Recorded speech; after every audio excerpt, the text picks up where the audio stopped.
সুনামগঞ্জের হাওরে নির্মাণ করা হয়েছে শত কোটি টাকা ব্যয়ে ফসল রক্ষা বাঁধ, কিন্তু সেই ফসল রক্ষা বাঁধই এখন ফসলের ক্ষতির কারণ হয়ে দাঁড়িয়েছে।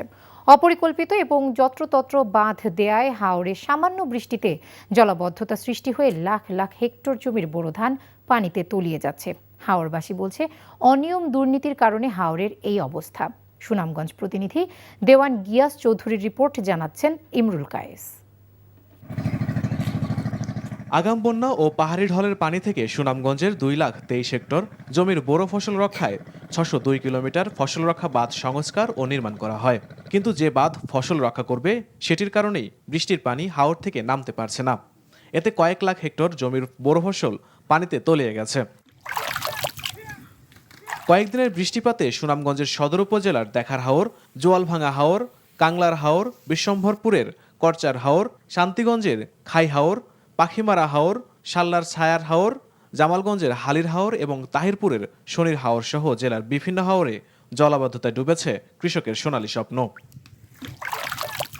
আমরা ক্ষেত করছি বড় কষ্ট করে বাচ্চা কাচ্চা রিজেক, এখন এই বাচ্চা কাচ্চা রিজেকটা পানি তুলে যায়। এখন আমরা কিভাবে বাচ্চা কাচ্চা লিয়া?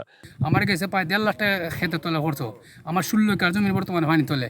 আমরা বাঁচার মতো উপায় নেই, আমরা জেলা প্রশাসকের নির্ভর বারবার দরখাস্ত করছি। এদিকে বছরের পর বছর ধরে দেয়া অস্থায়ী বাঁধের মাটি হাওরের নদীতে পড়ে কমে গেছে পানি সংরক্ষণ ক্ষমতা। পাশাপাশি অপরিকল্পিত ও অপ্রয়োজনীয়ভাবে যত্রতত্র বাঁধ নির্মাণ এবং বাঁধের কাজে অনিয়মের অভিযোগ হাওর নেতাদের। প্রায় 40% ফসল তলিয়ে গেছে। কৃষকরা আসলে ক্ষতিগ্রস্ত হয়েছেন এবং তাদের এই ক্ষতিপূরণ কে দিবে আমরা জানি না। এখানে পানি উন্নয়ন বোর্ড প্রশাসন তাদের যুগসাজুষে এই হাওরের দুর্নীতি দুর্বৃত্তায়ন চলেছে। বাঁধ নির্মাণের ক্ষেত্রে পরিকল্পনা প্রয়োজন, আবার ফসল রক্ষার ক্ষেত্রেও পরিকল্পনা প্রয়োজন। এমন পরিস্থিতিতে জরুরি সভা করে বাঁধ কেটে সাময়িক সমাধানের কথা বলছেন জেলা প্রশাসন। বাঁধ দেয়া এবং কাটার জন্য একটা ডেডিকেটেডলি সরকারি একটা দপ্তর আছে, পানি উন্নয়ন বোর্ড। ওনাদের প্রকৌশলের সিদ্ধান্ত অনুসারে যেন বাঁধ কাটে, এই লক্ষ্যে আমরা উপজেলা অনুযায়ী একটা কমিটিও গঠন করে দিয়েছি। বাঁধ যদি কেউ কাটে তাহলে পরে তারা যেন 5 তারিখের মধ্যে এই বাঁধটা পূর্বের অবস্থায় ফিরিয়ে নেয়, এবং এই ফিরিয়ে নেওয়ার জন্য যে ধরনের উদ্যোগ নেওয়ার জন্য দরকার আমরা পানি উন্নয়ন বোর্ডকে অনুরোধ করেছি তারা যেন সেই উদ্যোগটা নিয়ে রাখে। দ্রুতই হাওরের জলাবদ্ধতা নিরসনে কার্যকর পদক্ষেপ চান ভুক্তভোগীরা।